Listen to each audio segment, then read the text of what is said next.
Hello real folks, నేను మీ doctor Sravanthi Yellasiri, real estate expert. చాలా మంది ఇన్వెస్ట్మెంట్ చేయాలి అంటే ఫస్ట్ అందరికీ ఉండే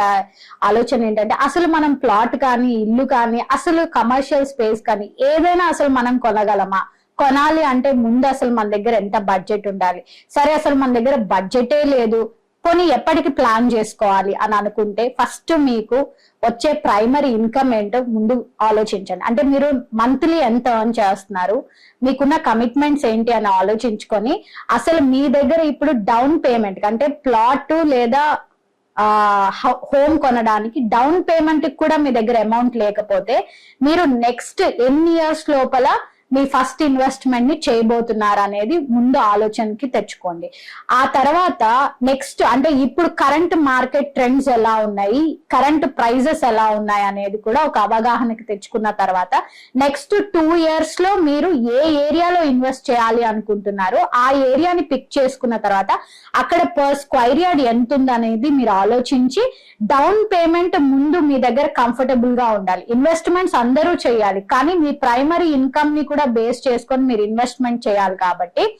సో మీరు చూస్ చేసుకున్న తర్వాత మీరు డౌన్ పేమెంట్ పే చేసిన తర్వాత మీరు అప్రూవ్డ్ లేఅవుట్స్ అనుకోండి, బేస్డ్ ఆన్ యువర్ ప్రొఫైల్ మీకు లోన్ ఎలిజిబిలిటీ వస్తుంది. లేదు మీరు ఓపెన్ ల్యాండ్ తీసుకోవాలి అనుకుంటే మాత్రం ఖచ్చితంగా మీరు నెక్స్ట్ ఇన్వెస్ట్ చేసిన నెక్స్ట్ 5 to 10 years కి ఆ అమౌంట్ అక్కడ హోల్డ్ లో ఉన్నా పర్లేదు అని అనుకున్నప్పుడు మాత్రమే మీరు ఈ స్టెప్ తీసుకోండి. అండ్ మోస్ట్ ఇంపార్టెంట్, మీ దగ్గర మినిమం ఉండాల్సిన అమౌంట్ మినిమం 15 లక్షలైనా మీ చేతిలో ఉండాలి. ఉంటేనే మీరు కనీసం డిస్కషన్ చేయగలుగుతారు మీ ఇన్వెస్ట్మెంట్ ప్లాట్ ఎన్ని గజాలు తీసుకోవాలి అనేది. సో మీ దగ్గర ఇప్పుడు అమౌంట్ లేకపోయినా మీరు ఇన్వెస్ట్మెంట్ ప్లాన్ లో ఉంటే మాత్రం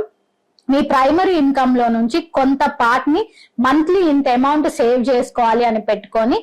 మినిమం ఆఫ్ 10 to 15 lakhs అయినా సరే మీ దగ్గర డౌన్ పేమెంట్ ఉండేలాగా ప్లాన్ చేసుకోండి. బ్యాంక్ లోన్ ఫెసిలిటీస్ కూడా ఉంటాయి కాబట్టి మీ ప్రొఫైల్ ని బేస్ చేసుకొని మీకు లోన్ వస్తుంది కాబట్టి, అండ్ లోన్ వచ్చిన వెంటనే ఈఎంఐ కూడా కట్టాలి కాబట్టి apart from this down payment కాకుండా మీరు ఇంకో 1 or 2 years అట్లీస్ట్ ఒక 6 to 8 months అయినా ఈఎంఐస్ మీరు హోల్డ్ చేసుకునే పరిస్థితి ఉండేలాగా మీరు సేవింగ్స్ ని ప్లాన్ చేసుకోండి. డెఫినెట్ గా ప్లాట్ కొనడం, హోమ్ కొనడం పెద్ద కష్టమైన విషయం కాదండి if you have a proper financial discipline.